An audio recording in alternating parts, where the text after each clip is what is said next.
இந்த பெட்டியில் என் குழந்தை இருக்கிறது, தயவு செய்து என் குழந்தையை பார்த்து கொள்ளுங்கள் என்ற குறிப்புடன் கைவிடப்பட்ட பெண் குழந்தை மெம்பகுட்டின் கம்பங் புருனையில் உள்ள இலக்கமிடப்படாத வீட்டின் கதவின் முன் பெட்டியில் இருந்து மீட்கப்பட்டதாக பியூஃபோர்ட் மாவட்ட போலீஸ் தலைவர் ஆங் லியோங் மெங் கூறினார்.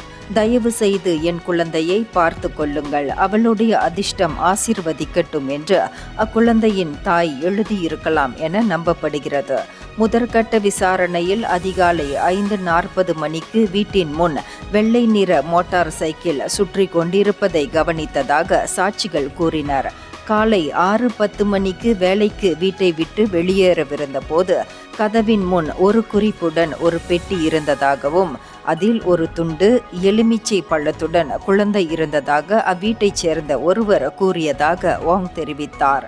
மேலும் அந்த பெண் குழந்தை சிகிச்சைக்காக பியூஃபோர்ட் மாவட்ட மருத்துவமனைக்கு கொண்டு செல்லப்பட்டது. இந்தியர்களின் இதய குரல் மக்களோசை.